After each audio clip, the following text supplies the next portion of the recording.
We want to thank our amazing sponsor, the Rope Drop Queen herself, Michelle McKnight. She's a destination specialist with touring plans and can help you plan an amazing vacation. Whether it's Disney, Universal, a cruise, or an all-inclusive, she can help you with booking, planning, and strategizing to help you have an incredible experience at a great rate. Contact her today at michelle@touringplans.com. Now, on to the show. Helping you navigate the Disney parks. With the hope that it will be a source of joy and inspiration to all the world. You're listening to Rope Drop Radio. Hello, and welcome to a bonus episode of Rope Drop Radio, where we talk all things Kennedy Space Center. That's right. On this recent family vacation, we went to Kennedy Space Center with the kids, and it was a good time. And to do that, we drove out to the coast and we spent 2 nights at the Country Inn and Suites Port Canaveral, which is a hotel that definitely gets recommended a lot for pre or post cruise stays. They have a huge parking lot where you can leave your car and take their shuttle to the port, that sort of thing. However, it was a ghost town because sadly, cruising's not cruising, and we'll talk a little bit about that on the trip report because we went and saw some ships. But we did drive over to Kennedy Space Center one day. You have to pre-purchase your ticket. They only sell so many a day, so you want to make sure it doesn't sell out on you. We did see people at the ticket windows, so I'm not sure if they were able to buy day of, like it wasn't at capacity, or if they were just picking it up because they didn't do print at home. Either is possible. So if you know exactly what day you're going to go, make sure you get online, purchase the tickets, print the tickets. And the cool thing when you went in 2020 was you got a 1-day return ticket for 2021. Now, I don't know how things will work going forward because there are quite a few things not open, but there was definitely plenty for us to be entertained and feel like we got our value out of it. So I have a couple of our junior reporters with us. We have today here Samantha, say hello. Hello. And Alden. Hello. They both are interested in aerospace, so they thoroughly enjoyed their day there.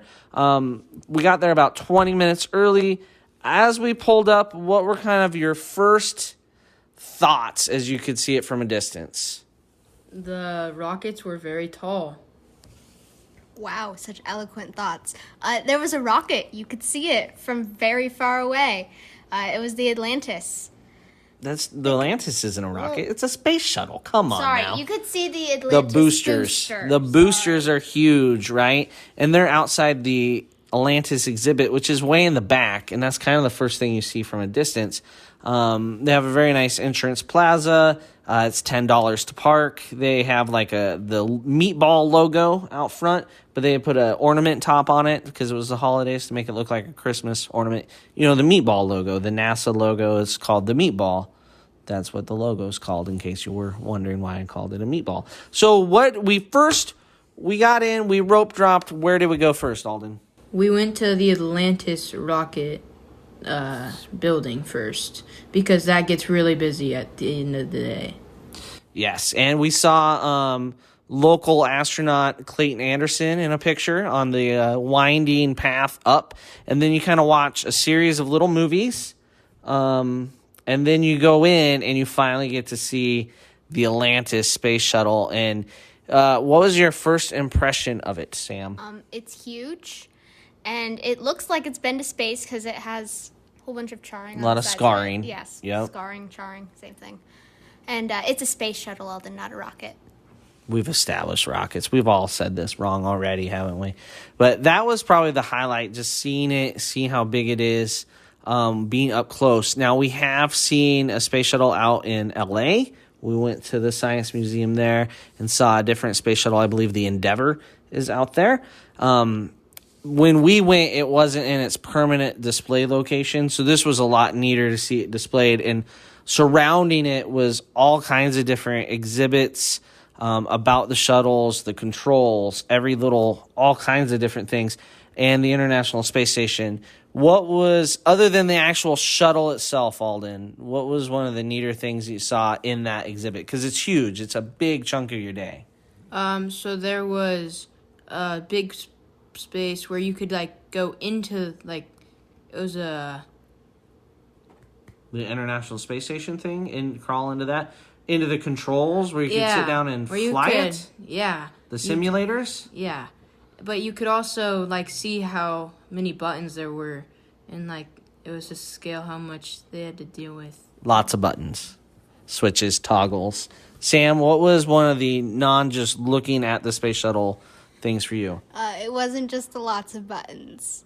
I don't know. It was learning all of the things that go into it, like just like the words, the heat, the just like all the little pieces. Yes, the tile, the heat shield tile, the heat shields. That's what I was looking for. Kind of how that was developed, and the big thing with the exhibit is they talk a lot about how it was the first reusable spacecraft. Right up until then, everything that went up didn't really come back, and what did come back was never reused because the heat shield was a one-time use, all that sort of stuff. So they kind of had to reinvent the wheel when they did a reusable spacecraft with the space shuttle.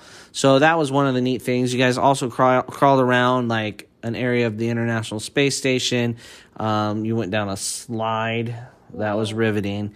There was some simulators where you landed the space shuttle on a runway. Alden was pretty good at it. The girls, not so much. Sam will not be landing a space shuttle anytime soon, will you?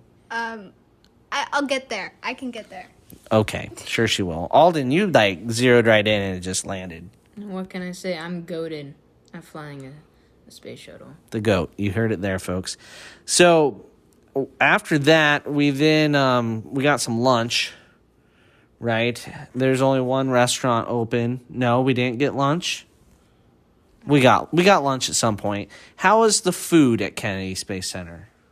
It was definitely not the greatest food, but it was the type of easy stuff. It wasn't too fancy, but it wasn't too It wasn't trying to be anything other than what it was. It was just burgers and fries, chicken strips, pizza.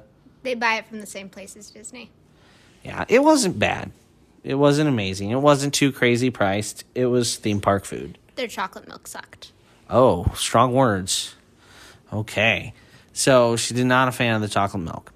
Then we also saw kind of the memorial wall of people that have passed away while working in the space program. We went to I think it was called NASA Now or Future exhibit that had some of the rovers in it.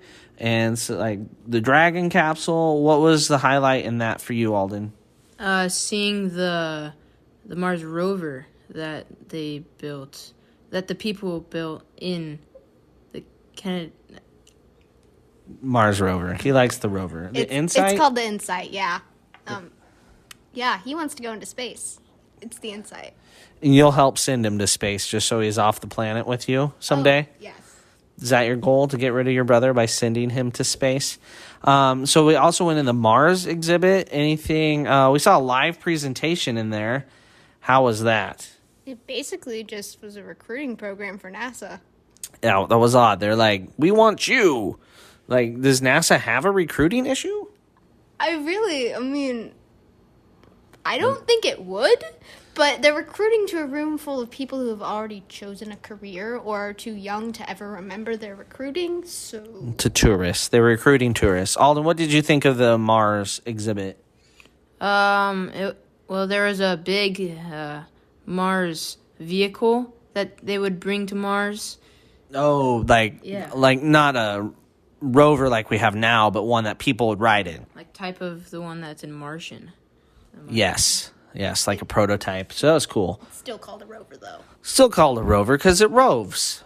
So, yes, the exhibits were really neat. They have some things geared towards younger kids, things geared towards older kids, things geared towards adults. I thought they did a good job of mixing it up and all the various things. We did not take in the IMAX movie just because of the whole pandemic. But we got that return ticket. The big thing that wasn't going on was the bus tours. The bus tours are a huge part of Kennedy Space Center. So we have that return ticket for anywhere in 2021. Hopefully once those buses get running, we can hop on those and go check it out one day, to sneak away from Disney in 2021 to do that bus tour. And I think that will complete our experience. We also went through the Rocket Garden where they explain things very well. You got the Redstone to a Saturn rocket, so the whole spectrum. Also the Hall of Legends. You watch a little video about astronauts that like almost made me vomit because of the way they have you standing in there. That was intense. I had to look away. But then they have a Hall of Fame where lots of astronauts are in said Hall of Fame. So, any parting thoughts on Kennedy Space Center, guys? I feel like the Astronaut Hall of Fame should include all astronauts. Just so, put like, that there. Any astronaut that's been to space, check Hall of Fame. Anyone that's been to space and didn't buy their way up there should get to go. Okay, Alden? It's definitely the day goes quicker when there's no bus tour. Yes, the bus tour is a big chunk. So it's nice kind of knowing that when we go back, all we really need to worry about is the bus tour. We don't need to worry about the Atlantis or anything like that. We can just zero in, do the bus tour, and be good to go. So that was our day at Kennedy Space Center. You could definitely drive from Orlando out, do it, and then drive back. You don't have to stay out at the coast. But if you do, there's plenty of options around that area. Could be a great thing to do day before or even after a cruise, especially if you have a rental car or a car to put your luggage in after a cruise. It'd be easy to do after that. So there you go. For Samantha and Alden, I'm Doug, and this has been a bonus episode of Rope Drop Radio.